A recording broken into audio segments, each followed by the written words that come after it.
What is up, you spooky bitches, and welcome back to another episode of the Hello Sidney podcast, a podcast for horror lovers where we discuss any and all things horror, and it's me, your host, Sidney, and this is our last episode of Clown Month, guys. January has literally been the longest month of my entire life, so I feel like I've been talking about clowns for like 3 years. So admittedly, I'm a little excited to be over clowns because clowns scare the shit out of me and move on to our next venture. So we've made it. We've made it through January somehow. And we are talking about our final movie of Clown Month, which is a little movie called Amusement, which came out in 2008. And this movie is so 2000s core and it's never talked about. I honestly don't even know how I found out about it. I feel like somebody told me, like during my Tumblr days back in the day. I ran a horror movie Tumblr. I probably talked about that on here before, but it does not get enough recognition. And to be perfectly honest, like rewatching it this time, I was like, well, it doesn't get enough recognition because like it's not really good. But again, I'm biased towards any like 2000s movies because like that was my jam. That shit, that's my jam. I lived through it. I was there, baby. I fucking love 2000s movies, even the ones that aren't so great. And this one is not so great to a point where it has a 4.9 on IMDb, which like isn't terrible. It's definitely not the worst, but it is certainly also not the best. If you are interested in watching this movie, it says that it's not streaming anywhere for free, but if you search it on YouTube, you can absolutely find it. It's pretty short. It's pretty quick. It's about an hour and 25 minutes, so it's easy to get through, and it is unexpectedly gory at times for a 2000s movie. As I go through, I didn't say this in the last video episode, as I go through, I am going to try and put up some pictures like right here in this general vicinity so you can kind of see what I'm talking about, specifically pictures of the clown we're going to be talking about and a couple other things. Some people ask how you watch this. I think you have to be watching through Spotify because I host through Spotify, so that's where I upload this. So I think you can only actually see it on Spotify. You don't have to have like premium or anything like that as far as I'm concerned because I don't have premium and I can see it on my Spotify. So if you're wondering how some people are seeing me and how some people are seeing the video episodes, and if you want to see the video episodes and see the pics that I put in, go watch on Spotify, babe. All right, so let's jump into Amusement. So Amusement 2008 opens up with this creepy like carnival music. So you already know that's the type of vibe that we're going to have here. And we're seeing these pictures of these little girls, and specifically 3 of them. And we see them like at elementary school age and then like middle school age, and then as they are going to be currently in the movie, which I guess is like college age, high school age, whatever you want to call it. But they're older. Not like full adults, but they're like old, young women. They're young women now as we're going to see them. So we transition to that. And then we also focus on pictures of a young boy. And we don't really see the transition with him. We just see him young. And we also see all of his like psychiatric files. And his psychiatric files are talking about how he's maladaptive, he's extremely dangerous, and he requires ongoing treatment. And then we get the Amusement title card. So that already, again, is just setting the vibe. So it's going to be about these 4 characters essentially. And I actually really like the layout of this movie and how they do it, because we come back from the title card and we're in a car, we're driving down the highway, and this car is speeding, like weaving in and out of traffic, and it's a guy driving and a girl is in the passenger seat and she's asleep. But eventually she wakes up, and her name is going to be Shelby, and her name like crosses the screen at the bottom.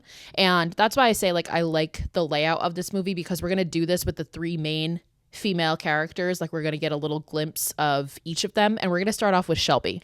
So Shelby wakes up and her boyfriend, Rob, who is the one driving, tells her that we just crossed state lines and they're going over 100. So Shelby gets mad. She yells at him to slow down, and eventually he does.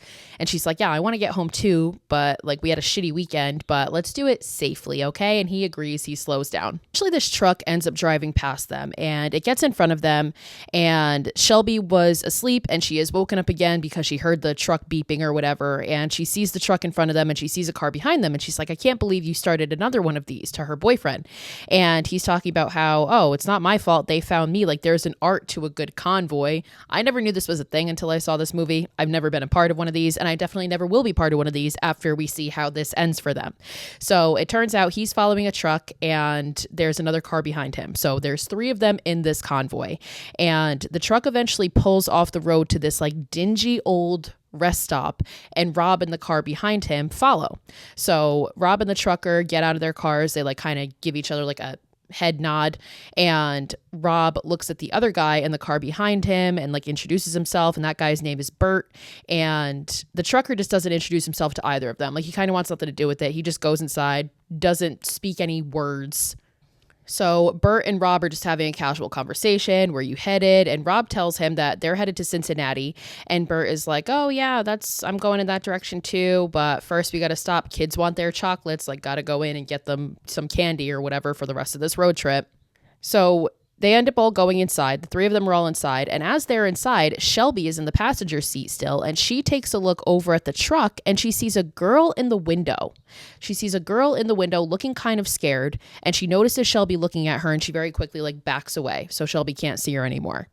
So the trucker comes back, so Shelby acts like she didn't see anything. And then Bert and Rob are talking about how the trucker is not very chatty, but he did say that traffic is not moving in a specific area. And he says that to them now. He's like, traffic, I just got word that it's not moving, but there's a way around it if you guys want to swing behind me and follow me through this shortcut. Red flag instantly, right? So Rob says thanks, and they all agree that they're still going to continue to follow the sketchy ass trucker. So they all pull out and they start driving down this like tree-lined dark ass road.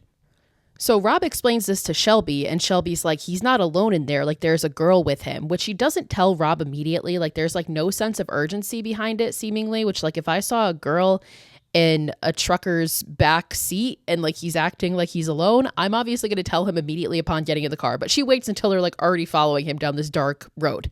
So she says to Rob, like, are you sure we should be doing this? And then she looks up, and in the truck, in the back window, she once again sees that girl pop up. But this time she is holding up a sign. And she says, like, she disappears again. And she's like, Rob, did you see that? And he's like, no. Bitch, how? You're looking at the fucking road. You're looking directly at the back of this truck. How did you not just see this? But whatever. He doesn't see it. But suddenly he realizes that Shelby's telling the truth, because all of a sudden this sign that this girl was holding flies out and lands on their windshield, and it says, help me. And before they even have a second to process that, all of a sudden a body hits their windshield. It's the body of the girl. So Rob stops, Bert stops, they all get out. This girl is like bloody on the road. Shelby and Bert are taking care of the girl who's still alive, clinging on to life, and they tell Rob to go follow the trucker and go get his plates. Okay, I mean, yes, I get why they did that, but like, Shelby, again, you know that something's up here. Why didn't you get his plates the second you got back in the fucking car? Like the second you got back behind this motherfucker. Whatever. What do I know? So Rob does get back in the car and he follows, but eventually he loses the truck, and he's like sitting in the middle of the road in the dark when all of a sudden the truck lights turn on and the truck is facing him and starts driving at him full speed. So Rob manages to get in reverse and back out of the way, and he ends up going forward to follow the truck because the truck like drives past him and keeps driving. So he goes to like go forward again and go and drive and follow the truck, but his tire's stuck, so he can't get out. So now eventually we cut back to the girls and Bert, and the girl wakes up coughing, and Bert goes to his car and tells Shelby, like, make sure that you keep her warm, whatever. I'm going to go see if I have anything in my car. And as he leaves, the girl looks at Shelby and says, keep him away from me. And she tells Shelby that she jumped out of the truck. And eventually we see the truck coming back, and Rob manages to get his car going. So he follows the truck, but he then crashes into a fucking tractor. Like, where did this tractor come from? And how did you just drive directly into it, Rob?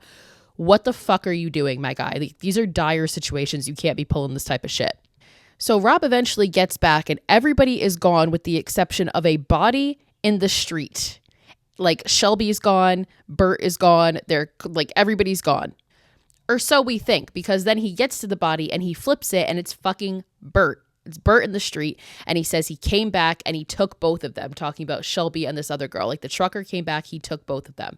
So Rob ends up getting in Bert's car, and he's driving Bert's car because Bert is injured, and they end up following to where this trucker went, which is to this house in the middle of the woods. And Bert ends up being the one to get out of the car and approach the house. He insists on it, and he just tells Rob, like, take care of my family if something happens to me. And he goes to go inside, and now we see the trucker is inside this house on the phone, and he's looking out in the front yard, and he somehow doesn't see Bert's car. I don't fucking know. And he's saying, like, I was taking her to rehab. I don't know what happened. So obviously he's talking about this girl in the back of his car. Like, I was taking her to rehab. Apparently she didn't want to go bad enough to the point where she jumped out of a moving vehicle on a fucking like full speed way. I don't know. So meanwhile, Rob's still left in the car and he decides to look in the center console of Bert's car and he finds a police radio, which strikes him as a little weird. And now we start to see this simultaneously because we cut back to the trucker and we see him coming out on the porch and we see Bert kind of creeping up behind him because Bert was hiding on the porch. And now Rob back in the car hears like a crying in the back seat and he turns and he sees somebody covered in a blanket. And as he goes to remove that blanket, we see Bert take a sledgehammer to the back of the trucker's head and kill him on the fucking porch. And now Rob takes off the blanket and it's the two girls. It's his girlfriend Shelby and it's the other girl that jumped out of the fucking truck. And at this point, Bert comes back to the car and he's laughing and he has the keys in his hands. So like Rob goes to start the car. He realizes the keys aren't there. Bert holds up the keys and is kind of like taunting Rob with them. Like he's like, yeah, I know you're trying to get away, but like I have the keys, bitch. You're not fucking going anywhere. And eventually he just breaks the window and Bert looks at Rob and tells him, you picked the wrong convoy, buddy. And he laughs as Shelby cries and screams in the back seat and the camera cuts. So this is why I said, I'm not ever going on a fucking convoy, whatever the fuck that is, after seeing this, because hell no. And now the thing that's kind of weird to me with this whole scene is the girl in the back seat of the trucker's truck, in the back of the truck. Like, again, obviously you don't want to go to rehab, but you don't want to go to rehab to the point where you like put a sign in the window saying help me and have to physically jump out of the car. And then like if the trucker wasn't a bad guy, then why did you ram at Rob full speed? You know, I don't know. The whole thing is fucking weird, but that's the beauty of 2000s horror. It doesn't have to make any fucking sense and we still love it. So it's fine. So now we cut to another girl, and this is going to be the second girl in the front group, and her name is Tabitha. We get her name on the bottom of the street. She's this blonde girl, and she's like in this residential neighborhood. And she walks into this house, and she greets these two little boys whose names are Max and Danny, and these are going to end up being her cousins. So this is her aunt and uncle's house. These are her two little cousins. And Tabitha asks the boys like where the babysitter is, and they say, oh, like she left a while ago. She hasn't been here. And Tabitha's like, what the fuck? Like she left you home alone? Like that's kind of fucked up. And she hears a noise upstairs. So Tabitha goes upstairs and the boys are laughing. So like it's like we're getting the impression that they're playing some sort of trick on her. And she ends up going upstairs and she goes into one of the bedrooms and she's startled by this little clown puppet that turns on and starts like laughing at her. So she looks around the room, she sees nothing else there. Boys must have turned on the puppet to scare her, whatever. Eventually it turns to nighttime and it's raining. Of course, it's fucking pouring. It's a storm. And Tabitha's in the kitchen making herself a sandwich and she reads this note that was left by her aunt and uncle. And she once again hears a noise upstairs, but she proceeds to eat her sandwich, which is literally just like nibbling the crust at the end. Like she didn't even try to make it look like she's actually eating the sandwich. It's actually kind of the funniest thing I've ever seen. But eventually she gets distracted because the doorbell rings and she goes to answer the door and she looks through the peephole and again, it's thundering, lightning, raining. So she sees a guy on the porch with a raincoat on with the hood up. So she can't see his face and she ends up opening the door regardless, which like you're braver than I am, Tabby, because no fucking thanks. But she opens the door and he says that his name is Owen and he's here for June. It's his girlfriend and she was the one that was babysitting and she missed cheerleading practice, so he's coming to see if like she's still here. And Tabby tells her like I'm the niece of the people who live here and she had left by the time I got here. Like they said she wasn't here. And even the boyfriend's like she left the kids alone. Like that's really not like her, but if you see her, please tell her I stopped by because like now I'm concerned. So Tabitha agrees, she goes back inside and she's doing the dishes and eventually she goes upstairs and she goes into this bedroom that she's going to be staying in. And this bedroom is just completely decorated with clown figurines. So like obviously the people living in this house are fucking psychopaths because why the fuck, like hundreds of clown figurines. And the scariest and worst one is a life-size clown that is sitting in a rocking chair with an accordion on its lap. And I'm going to put up a picture of this guy because this is the main clown. Okay. This is the reason that I chose to do this movie for Clown Month because this is the main clown. And this dude scares the fucking shit out of me. It's this big ass life-size clown sitting lifelessly in this rocking chair with this accordion on his lap. And just the way the makeup is done, like you can't see his eyes really, like they're just kind of like black holes and the makeup's really dramatic and his face is really long and it's really fucking scary looking. So again, like we don't really think anything of it because the whole room is covered in clown figurines. There's a clown doll on the bed. Like there's clown figurines all on the shelves. Like they're hanging from the ceilings. Like they're literally fucking everywhere. But obviously the life-size one is the biggest one. So Tabitha kind of looks at it. You can tell she's a little uneasy with it too, but eventually she leaves and she goes back downstairs. She's checking the doors to make sure that they're locked. She's closing the curtains. And eventually we see her putting the boys to bed. And once she puts the boys to bed, she once again hears a noise in the hallway. And she goes out to check. She looks down the hallway, and across the boys' room down the other side of the hallway is the room with the clown and the rocking chair. So she looks in the room. She sees the clown still sitting there in the same position. It's not like it's moved or anything. But if I'm not mistaken, it looks like it's kind of a little bit further back. Like the chair is like further back than it was like a few minutes ago, but Tabitha doesn't seem to notice that. And maybe that's just me because I know how this is going to end. So I think that it just doesn't look right because I know it's not right. So she again hears a noise. She's now walking down the hallway towards the clown room and she looks at the clown and we kind of zoom in on his face a little bit, but nothing happens. She ends up not hearing anything else. And eventually she's in that bedroom because again, this is where she's going to be staying, and she starts to get undressed and we see the clown behind her. Like we can see the clown from behind her, and it's one of those moments where you're just staring at it, expecting it to move, expecting it to do anything, but it just doesn't. And she turns around and she looks at it. She's obviously super creeped out about it, as anybody would be. And she approaches it and she's very slowly like going towards it as if she's going to take its mask off. And like, it's a very tense moment because you're like, is it going to grab her? What's going to happen? And we end up getting a jump scare with like a fucking thunderbolt. Like that's what happens. So she actually also gets startled by the thunder and she kind of jumps back and she gives up taking this clown's mask off. So Tabitha continues to take off her clothes and get ready for bed. And once again, we see the clown behind her. But then suddenly the TV turns on by itself and it turns to just pure static, like poltergeist type shit. And she turns to see how this could have happened, and she sees that the remote is sitting on the clown's lap, on the life-size clown's lap, and she literally says out loud, "You've got to be kidding me." And we see the clock blinking too, so it seems like the power went out for a second and then came back on, so that's kind of how we can explain the TV going on by itself, I suppose. And Tabitha eventually approaches the clown and she goes to grab the remote, and again it's like a tense moment. She's kind of hesitating to grab it, but eventually she grabs it and nothing happens. The thing doesn't move, just sits there in the same exact position. So at this point you're like, okay, like obviously this is just a fucking clown statue, right? Like this is just a normal clown statue. It's not normal. There's nothing normal about a life-size clown statue, I must say that part, but like it seemingly at this point it's just a fucking statue. So eventually we see Tabitha in bed and she's asleep, and she eventually wakes up and she looks around and she looks at the clown again in the rocking chair. And she's obviously, again, still freaked out by this, but she still decides to turn the lights off in the room and she flips the other way. So she's facing like the opposite way on the bed so she doesn't have to see the clown. And it's at this point that we focus on the clown that is now behind her, and it starts to move its head ever so slowly to look in her direction. And it's like we've known there was something up with this clown the whole time, but at this point it's fucking confirmed. There is somebody underneath that clown suit. So Tabitha is eventually distracted when the phone rings, and it's 2008, so it's a landline. So she has to get up and she goes into the hallway to answer the phone, and it's her aunt. And now we see behind her, because she has her back turned to the clown room, and we see behind her, this clown turns once again now to look straight ahead at her down the hallway. And Tabitha is talking to her aunt and she's like, "Listen, I love the new house, but the clown in my room, like I fucking hate it." And the aunt asks, "Oh, which one?" Like there's a ton of them. So obviously they're aware that they have all these clowns in their room. So she's like, "Oh, which one?"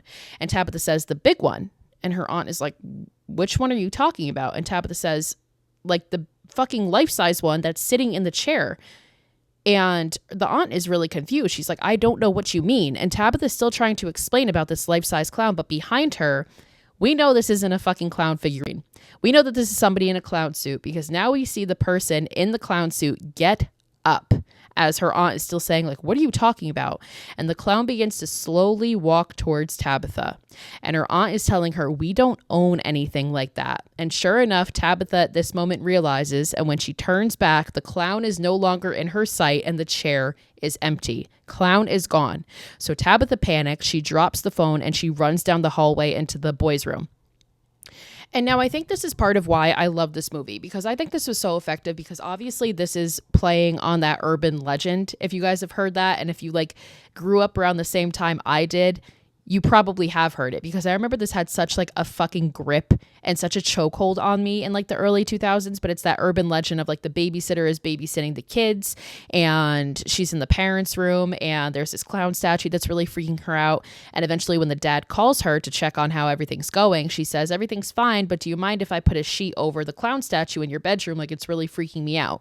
And the dad goes silent on the phone and is like, get the children, get out of the house. We don't have a clown statue in our bedroom. And when the parents get home, it turns out that everybody's been murdered by this clown and they never found him. Like, that's the whole point of the urban legend, like happened in a town near you and the guy escaped, like one of those things. So I love how it plays on that, especially because of the time that this movie came out, because again, like this was the time where that was kind of a big thing. And it actually had people fucking scared, like myself included, because I fucking hate clowns. So Tabitha's in the boys' room and she whispers for them to both get up. So eventually they both wake up, they ask her what's wrong, and she explains there's a bad man in the house. And the boys, like these little fucking idiots they are, hashtag FTK, are like, oh, that's Owen. Which we click in our mind right now that the guy who came to the door earlier said his name was Owen, the boyfriend of the quote unquote boyfriend of the babysitter. And they're like, that's Owen. He just wants to play. Excuse the fuck out of me? He just wants to play? You've been playing with the fucking clown? What is wrong with you? This is why I could never have kids. But as they're saying this, they very quickly realize that Owen does not just want to play, because suddenly these knives burst through the door. And I'll explain to you now what the knives are so you can get a picture of it. So that accordion that the clown was holding, and we don't really find this part out until the end, until we see it, but the accordion that the clown was holding, apparently one of those sides comes out. So it's like the band is wrapped around his hand as if you're playing the accordion. But on the edge of it, on the other end, is like these 3 long dagger-like knives. And that's what he bursts through the door. So he starts breaking down the door with these knives. So he's destroying the door, and the clown just starts to laugh. Like, this clown is laughing hysterically, and Tabby comes up with the good idea, actually, of putting the dresser in front of the door. So she pushes the dresser in front of the door, and she goes to the window, and she has the boys, like, climb out the window, because there's one of those, I don't know what the fuck you call it, like those things with the vines on the side of it, on the side where you can climb down it, whatever. So the boys start climbing down that, and both of them get out, and now as it's Tabby's turn, the clown manages to break through the dresser. So he's been breaking through the dresser, and now he breaks fully through the dresser and he's in the room. But Tabitha is nowhere to be found, when suddenly she jumps up and she hits him and she knocks him out with something, and she tells the boys to run, and she starts to climb out the window. But at this point the clown comes to, and he lunges at her and he swings that knife, but he misses, but it causes her to let go, and she falls to the ground, like falls out of a 2-story window to the ground, and she looks up and she just sees this clown looking down at her. Which, like, that image of her just looking up and this rain coming down and this evil fucking clown just looking down at you menacingly, I'm having a heart attack and I'm fucking dying. Like, no, thank you. So Tabitha runs into the shed in the backyard, and in the shed, sure enough, she finds the body of the fucking babysitter. So we know that the babysitter didn't actually leave the boys. She was just fucking murdered. And the boys didn't know it either, because they're stupid idiots. Like, you were playing with the clown and you just assumed that you're whatever. They're fucking stupid. So as she finds the babysitter's body, it like falls on top of her, and the clown comes in laughing, and we just see Tabitha on the ground screaming, and we cut. So this time, unlike Shelby, we see what happens to her, because somehow she got out of it, because we cut to her like in what seems like it's a police station, but it's kind of like dingy and not like a real police station. Like it seems like it's supposed to be, but it's not actually. But we cut to her in this room, and she's talking to the police. They're asking her, like, do you remember who attacked you? Do you remember anything about the man who attacked you? And she's kind of like catatonic, and she doesn't answer. But in the background, or like in her head, in reality, she hears laughing, and she starts to hear these kids' voices, and she starts to smile. And it's at this point we get a flashback to those little girls that were in the opening credits, and it's them as little girls, these 3 girls. So Shelby, Tabitha, and this other third girl whose name is going to be Lisa. We haven't gotten to her yet, but it's going to be the 3 of them, as well as this little boy. And we never find out the boy's name. So we flash back to these little girls, and they all have these like dioramas. Like they have these little dioramas that look like little houses, and when you look in, everyone has a different scene in it. So that was like a school project. So they first look into Tabitha's, and in hers is a circus, and it has clowns and rides and everything. And they look in hers and they're like, oh, that's great. And then they look in Shelby's and they see that it's a car driving down the highway. Like it's kind of like a Route 66 kind of scene. And then we see Lisa. So we haven't met Lisa as a like young adult yet, but we see Lisa's, and Lisa's is a sleepover. And then this little boy, who again, we never get the little boy's name, he shows his to Tabitha. He's like, do you want to see mine? And Tabitha's like, okay. And she looks in and she looks like terrified. And the boy says, it's funny, right? And Tabitha's like, no. And she looks fucking horrified. And now it turns out we're at Briar Hills Elementary School, and we see what this boy has in his diorama. And it's pretty fucking visceral, because we look in and we see this mouse dissected, and it's dissected so that it's like hanging up by its hands, and its chest cavity, it's just like cut down the middle, and its chest is pulled back on both sides, kind of like that. What's that torture technique where it, like the blood eagle, but they do it on the back, like they like cut your back down the middle and like open your back or like your lungs or whatever the fuck it is. One of those, but it's like in the front. So it's like he's cut down the chest cavity and both sides are opened, and it's just exposing all of his fucking organs. And like the rat is still alive. Like the thing is still living during this. And obviously it's just like in agony and is like squealing. So this is what he just showed this little girl. So this is why we saw those psychiatric files in the beginning saying maladaptive behavior. No shit. Again, this is why I can't fucking have kids, because what if they end up like this? Nope. No, thank you. Throw the whole thing away. So we cut back to present time, and we're with Tabitha in this like fake ass police station. And now this trauma counselor comes in, and she starts to ask Tabitha questions, and she asks her if she knows a girl named Lisa Swan. And Tabitha like looks like she recognizes the name, and now we flash to Lisa. So now we're going to meet our third and final female character. So this is Lisa, and she's in a club with one of her girlfriends, and she's telling her girlfriend to like go home with this guy because she's been looking at this guy all night, and he's kind of looking at her, giving her eyes. And the friend's like, I don't think I want to go home with him, but I will let him drive me home. So Lisa's like, okay, cool. Like I'll see you at home in 30, because it turns out they're roommates. So Lisa is out in the car. We cut to her in another car making out with her boyfriend, and he's saying like, oh, I should come inside, and Lisa's saying no, like it's roommate night, but I'll make it up to you. And she ends up going inside by herself, but she goes in and she's calling out for Kat, her roommate, and she's not answering. Obviously nobody's in the apartment. Lisa's the only one in there. So she ends up calling her boyfriend back and is like, well, I guess you can turn back around. Like she's not here. Maybe she did end up going home with that guy. Not really concerned at this point. So Lisa's boyfriend comes back, and we just cut to them waking up the next morning, and Lisa gets up and she checks Kat's room, and Kat's still not there. So at this point she starts to get a little worried, and later on she goes to her boyfriend and she's like, she never goes home with the guy. I'm going to run over there quick. And he asks where, and she says Pear's Pension. And unless I missed it, I have no idea why she would go to this place. I truly, again, like 2000s horror sometimes just simply does not make any sense into how they get from like point A to point B.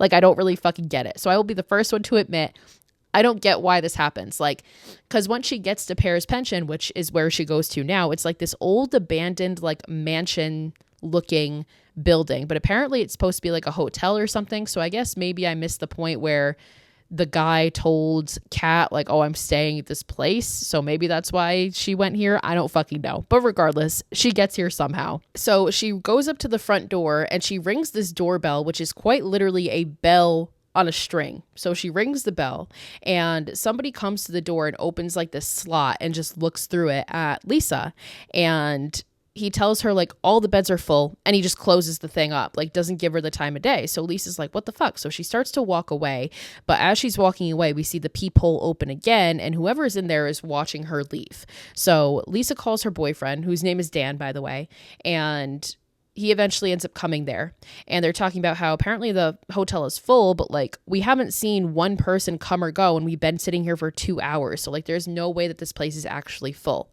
And Lisa says like the last person who saw her is staying there, and she hasn't called all day. Like something is wrong. Can you use your badge? She says to Dan, and Dan's like, I'm not a fucking police officer. I'm a health inspector. And she's like, okay, well, like, make something up then. So he agrees and he goes to the door, and this guy gives him the same spiel, like all the beds are full, but Dan stops him and is like, no, like, I'm from the health department. And the guy is like, okay, whatever. He shows him his badge. He opens the door. So Dan follows him inside, and Lisa is watching like from the fucking bushes behind him. And now Dan walks in and he's walking around, and this guy who answered the door has like this leather apron on, kind of like Hostel style, and this dirty surgery mask, like this dirty like N95 mask. And we don't fully see him yet, but we can kind of see that he looks like a fucking weirdo. And he ends up pointing Dan down towards the lobby. So he goes in there, and this guy's like taking off his gloves, and Dan makes up this story about how the neighbors are complaining about vermin, whatever. And the guy ends up taking off his mask, and he's like, pardon me. And he just like goes to leave, and he tells Dan to wait in the gaming room. So Dan goes in there, and he sees like this dining table, and all the chairs are up on the table. So obviously like this place is not being used at all. So like there's no beds, like that's obviously just a fucking lie. And Dan ends up seeing this contraption with like these horns and these gears and these weird figurines on it, and he's looking at it when suddenly this guy startles him from behind, and he explains it's a metal scope. It's like a Victorian era thing. It's very old and it's priceless. And Dan asks what it does, and this guy says it plays a song, and at the end you get a surprise, which like very cryptic, not a good idea, but Dan thinks nothing of it, and he decides to wind this motherfucker up anyway. And he asks where he found it, and the guy says like, I come from a long line of entertainers. And Dan is watching this, and it's playing music, when all of a sudden through the fucking horn in it, a fucking arrow flies out and shoots Dan directly in the eye and impales him, and he falls fucking dead to the ground. And the guy just laughs.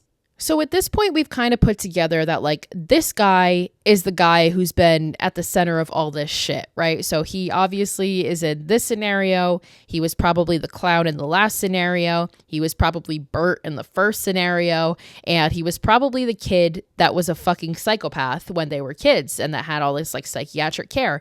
And we never get his name. So that's why I'm going to just keep referring to him as like the guy. But like when he, in the actual like IMDb, like in the movie, the way that he's billed is just the laugh. And it's because he's just always laughing. Like he laughs at fucking everything. So he laughs when Dan dies. So he's literally just known as the laugh. That's it. Which makes it like creepier that he, like when people don't get names and there's no way to really like refer to them, it's fucking creepy to me. So now we cut back to outside, and it's dark out at this point, and Lisa's kind of pacing around, and she's calling Dan, and she's obviously called him multiple times and is just getting no answer, which like, bitch, call the cops at this point. Like, it's been hours. Your boyfriend is not answering. He went into this sketchy establishment that you've not seen anybody come or go from, and you're still just gonna be like, you know what? Let me go in by myself, unarmed, and not tell anybody where I am. Like, God fucking damn it. You are dumb, Lisa. Come on, get your head in the game. So sure enough, Lisa goes back up to the building, and she's like trying to be quiet at this point. She's kind of sneaking around, and that fails miserably because she knocks over this bottle, this glass bottle, and it just completely shatters. And sure enough, the guy, the laugh, comes out, and she hides. He's looking around, and Lisa looks at him, and she can see that there's like blood dripping from his apron and from like his gloves. And again, she still doesn't think like, let me call 911 before I sneak into this establishment. But it's kind of this like double staircase. So he goes down one as she kind of circles around and goes up the other and sneaks into the house. So she gets in there, and she's kind of just searching around. It's this massive house. She's going up this spiral staircase. There seems to be no lights. Apparently there's no electricity in this home, which again, another fucking red flag. And eventually Lisa gets up to this room. It kind of looks like it's an attic, but it's lined with cots. It looks like it's like an old like 1800 style hospital, or like early 1900 style hospital or something. And there's nobody in there until she gets to the end of the room, and she sees this guy sitting on one of the cots, and she approaches him and she asks, "Can you help me?" And the guy turns, and he kind of startles Lisa because he has like black teeth. Like he is not like a normal looking dude. And Lisa is like, "I need to find someone." And the guy seems like he can't speak, and he looks at Lisa like he's scared, and then he makes it known that he's like deaf, and he tells Lisa, I can read lips. So she slowly says like, I need to find someone. A man came in here hours ago. Did you see anyone? And he's saying, no one came in here. And then she's like, okay, well, I have another friend, a girl that came here last night, and like, where is everyone? And he kind of just looks off as Lisa hears screams in the distance. So obviously something is not up. But again, Lisa's first thought is still not to fucking call the police. Maybe police don't exist in this universe here. No, they do, because they're in that weird interrogation building with Tabitha. I don't know. There's no way to explain this. But Lisa then starts to say to this guy, like, there's an angry man, and this guy starts crying, and he eventually like hears something, and he tells Lisa to hide, and he lays Lisa down on this bed, and he hangs this curtain in front of her, which like, yeah, great fucking hiding spot. Like, she's literally just basically out in the open with this dingy ass curtain hanging in front of her.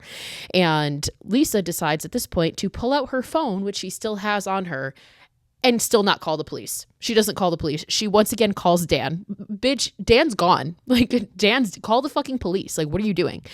And as she's doing this, in the mattress behind her, it's this really eerie, weird moment where we see this like face shape emerge from the mattress underneath her, and it startles her.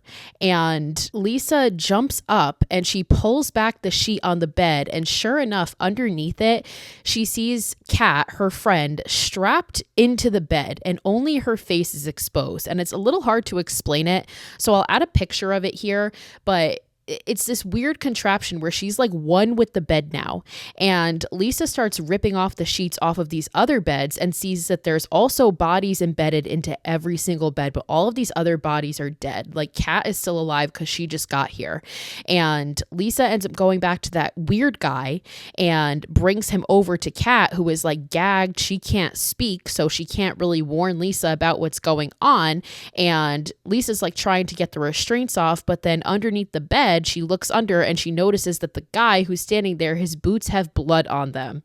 And she looks up, and sure enough, he pulls out a fucking knife and he starts laughing. So it's literally the same fucking guy. It's the same guy that was in the apron.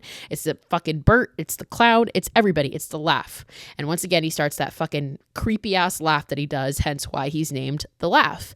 And now we get a POV of being Lisa as if she's in the bed. So Lisa is now the next like experiment to be put in one of these beds, and we see a POV of this creepy ass guy with these like black dirty teeth stitching her up. And we see her just screaming, and we cut. So at this point, we've realized that, again, the Laugh is obviously this kid from when they were younger, and he's like killing them or torturing them in the way that they made their dioramas, right? So Tabitha's was a circus. That's why he dressed up as the clown and did that whole thing. Shelby's was a Route 66 scene and a car driving down a highway. That's why he did that whole thing. Lisa's was a sleepover. That's why he's done this whole thing. So I do like how they kind of circle that back and bring that back into it. So now we cut back to Tabitha, who again is still in this like dingy, weird police station, and the counselor is talking to her, this trauma counselor that they brought in, and is like, the counselor's like, so you did know Lisa, but you don't know Rob, but I think you do know his girlfriend, Shelby. And at this point, Tabitha realizes that they're all involved in this. And she's like, what does Shelby have to do with this? And she seems kind of surprised. And she explains to the counselor how Shelby, Lisa, and I were inseparable, but I haven't seen them since we were kids in Briar Hills. And at that point, when she mentions Briar Hills, the therapist, her ears kind of pop up. And she's like, oh, like the subdivision of Columbus? And Tabitha looks at her and is like, how did you know? And they have this like weird moment where they both realize that something is not right here. And the trauma counselor looks at her phone, and of course she has no fucking service. And she tells Tabitha, like, you need to stay here. And Tabitha is just asking her, like, how did you know about Briar Hills? And the counselor explains, I had a patient, a boy, and he was from Briar Hills, and he had the most distinctive laugh. AKA, she's obviously talking about the Laugh. And she's saying, I need to find a phone that works. I'll be back for you and your friends. And at that moment, Tabitha realizes, like, wait, like, they're here too? Sure enough, they fucking are. She just hasn't seen them yet. And the counselor confirms, like, yeah, the three of you were found in separate cells in this building, and a call went out for a trauma counselor. And she kind of trails off, and she realizes, and she's like, oh God. And she leaves the room. And this is just yet another outrageous part of this movie. And like, so this isn't a police station at all. And that's why I was saying earlier, like, it doesn't look like a police station, because it's fucking not. But somehow this guy, the Laugh, like, got them here in these cells, got the police to come here and interrogate them, got a trauma counselor to come fucking interview them in this dank, dark basement of this like abandoned warehouse. Like this is not real. Like this is literally, yes, you have to suspend belief, sure. This is not real. Like, what the fuck? So it's so outrageous. And like, it's one of those that when you watch this when you're younger and you're a teenager, you don't really question it. But now watching it as an adult, I'm like, this is so fucking dumb and outrageous. I still like the movie. I don't care. Judge me all you want. I still like it. But there's a lot of parts that you just simply cannot explain. But so she leaves the room, the trauma counselor does, and Tabitha ends up approaching this like two-way mirror. And now on the other side of the mirror, we see a camera recording her on the other side. So this must have been a like interrogation room or a police station at some point, but now it's simply an abandoned fucking warehouse. But this guy is still having her in the interrogation room and recording her. And now Tabitha hears the door open, or like here's the door buzz, like it unlocks. But when she looks at it, nobody comes through. So she decides to go out, and she ends up going out into this dark, dank, wet hallway. There's like no lights. It's fucking like leaking everywhere. It's just wet, damp, it's gross. And she calls out for Shelby and Lisa, and she starts to walk down this hallway. And out the other side of the hallway, she sees somebody passed out on the ground, and she sees like a man come out with the flashlight, and he's dressed in like an FBI uniform or like a police uniform, whatever.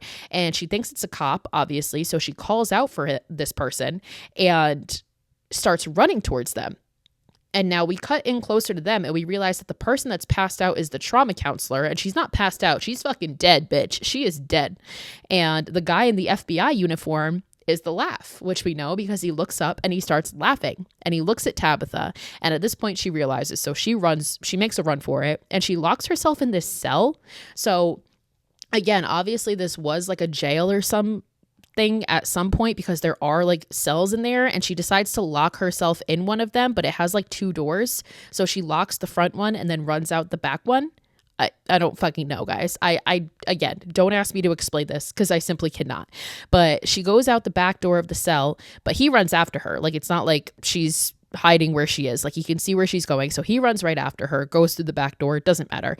And eventually Tabitha gets to this like surgery room. Again, I don't know what the fuck this establishment is supposed to be. There's cells. There's a fucking fake ass interrogation room. There's like a warehouse looking hallway. There's a surgical room. It's like it's like 1,000 things in one. But eventually she gets to this bloody surgery room, and she sees a scalpel, which she grabs, which is smart on her part. And she goes through another door, and the guy comes through and closes the door behind her. So it's like he's locking her in with him. And Tabitha starts to walk down this hallway, and another door closes behind her. And then suddenly the door that she's going towards closes in front of her. So now she's locked in on both sides, and on both of her corners, like her sides, it's mirrors. It's full mirrors. So she can only see herself. And then suddenly this creepy carnival music starts to play, and these gears start to move. And sure enough, the walls start to close in on her, like she's about to be fucking smushed. And she can't get out either door because both are locked, and she's crying. And eventually she kind of just gives up, but the walls stop. They don't crush her. They stop. And the lights turn on. And when the lights turn on, she sees on one side Shelby hanging up, dissected like that fucking rat was. And I wasn't going to show a picture of the rat because fuck that. We don't fuck with dead animals here. But I will show the picture of the dissected human here. But I will show it because, again, sometimes like kind of hard to explain, but she's dissected the same way the rat was. So she has her chest like cut down the middle, pulled open, so all of her organs are exposed. And then the other light turns on the other side, and on the other side is Lisa in the same exact position, like exposed like the rat's was in the kid's diorama when he was a boy, and he's a fucking psychopath, obviously. So he started on animals. Now he's moved on to humans. So we see the guy come in, the laugh, and he looks in on Tabitha, and he like taunts her with a knife. He's like scraping it across the bars, and he eventually goes in the room where Lisa is, and he picks up a saw, and he's going to Lisa, who's crying. She's gagged, and he looks through the window at Tabitha, and he ends up leaving the room, and he goes around now into Shelby's room, and he looks at Tabitha through the window, and he starts to like turn this gear, which causes, because Shelby and Lisa are kind of in like a glass case almost, so he starts to turn this gear that causes the glass case to open. So now Shelby's exposed to him, and he looks down at her like chest, her open chest, and her stomach, And Tabitha is screaming like, get away from her. And he just looks at Tabitha and is like, it's funny, right? And he's still laughing because he's a fucking insane person. And he goes to like touch Shelby and he pulls off a vest. It's not actually her chest exposed. She's actually not dissected at all. It's simply a vest that makes it look like her chest is exposed and she's been dissected. So he actually didn't do that to her, but this is the most realistic ass looking vest you'll ever see in your whole life. So he ends up like lifting Shelby's shirt up and taking a knife to her like he's about to do what he just pretended that he did and actually dissect her. But Tabitha has a switch and she tries a new tactic and she starts laughing, which like he's like, oh, I think this is funny too. Like, this is great. So it works. And he turns and he looks at her and his focus goes to her. And now she's smiling and he smiles back and they kind of both laugh at each other. And we see that Tabitha has something in her hand. And remember, she grabbed that scalpel from that weird, sketchy surgery room. So she has something shiny in her hand behind her back.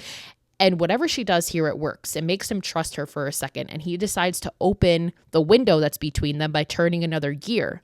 And she starts walking towards him, still laughing, until she pulls out that scalpel and stabs him in the fucking neck with it. And he starts struggling and he falls to the ground. And this is yet another case of a horror movie where they don't finish him off. Like, you hit him once in the throat, barely, like you scrape him pretty much, and then you're just gonna leave. Stab the motherfucker. Kill him, bitch. Like, look at what are you doing? So Tabitha takes this time as he's on the ground struggling, instead of stabbing him again, to go untie Shelby. And they run into the room where Lisa is. They smash the glass case around her and they start to untie her. But we can see that the man, the laugh, is getting up and he goes out the room and he goes around a way that we haven't seen yet. And they get Lisa untied and she goes to run out of the door. And sure enough, she runs right into the fucking laugh and he stabs her in the stomach and she drops dead. She dies. That was all for nothing. So the other two run the other way. And of course he starts to follow, and Shelby and Tabitha eventually go downstairs to like this basement and they eventually get to a dead end. And there's like this ladder that climbs up into seemingly nowhere and they really have no other choice. So they start to climb this ladder and he's running after them and he starts climbing the ladder after them like a madman. And it's actually incredibly anxiety inducing because like if I was climbing a ladder trying to get away from somebody and I looked down and saw them climbing up the unnatural maniac way that he is, I would probably just let myself go. I'd be like, you know what? I'm just gonna, I'll see myself out. And I would just drop myself off the fucking ladder and just die of my own accord because fuck that. So they're both climbing up the ladder and he manages to grab Shelby's foot because Tabitha's in front of her, and Shelby's trying to fight him off. She's like kicking at him, but ultimately both of them end up falling and we just hear them like crunch onto the ground. Like they're pretty high up at this point, so we just hear them both fall. We assume that they both die and we don't really see where their bodies are at. We don't see what happens, but Tabitha hears it and she just continues up by herself, and eventually she gets to the top and she breaks through this grate and she gets out and she like sits for a minute and she's breathing heavy. She thinks that she's made it because she thinks that he just died. Of course, spoiler alert, we know he fucking didn't. So she ends up walking through this area that she's in and she sees a room with like a fridge and it's like, this is where he lives. So you just basically stepped into his fucking house. This is not good for anybody. And sure enough, there's an elevator next to her and it starts coming up. And she can hear it coming up and she can see it coming up, and she looks down below the ladder and she sees Shelby's dead body on the ground, but not the laughs. And we know that that's because he's obviously still alive. And at this point, he's coming up the fucking elevator. So Tabitha is like frantically trying to get through any door that she can, but everything is locked and she is trapped. And eventually she gets to this one door and she starts to kind of break it with a pipe, and it works. And she gets through it and she gets into this other room and she's hiding and she's silent and she backs up. And as she backs up into the fucking clown costume that this guy used to taunt her. So obviously, again, it was him. And he has this clown costume just like hanging up. And she pulls it down. She throws it down because she doesn't want to fucking look at this thing anymore. And she ends up hearing a noise behind her. And behind her, she sees this door with a little peephole. And when she looks through it, she sees this motherfucker's eye pop up and look at her. And he starts to laugh at her. And at this point, she realizes that she is exactly where he wants her, because she is in this human-sized diorama. And she's in this box, and it's no longer in the house. She is actually in a box that is the back of a box truck. And he just looks at her through like where the driver's seat is, and he starts to drive away. So we get an outward view of this truck driving away from this house, and she's like banging on the side. She's screaming, "Let me out," as he drives away from the house. And it's actually the house that we saw earlier that the trucker went to. So this is another thing that confuses me about this movie, because the trucker went back to this house as if it was his house, and it could have very well been his house.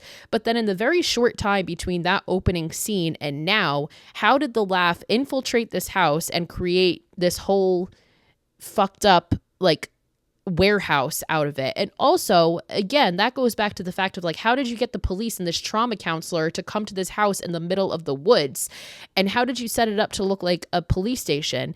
And how did you set it up that you have it's just fucking, again, guys, it makes no sense. I'll be the first one to say it. But regardless, we see them driving away. But as they're driving away through this field in the night in the woods, the truck dies. Like, the engine just starts sputtering and it won't start. And Tabitha kind of sees this as her chance, and she can hear him like banging on the window or like banging on the truck, trying to make it go, whatever.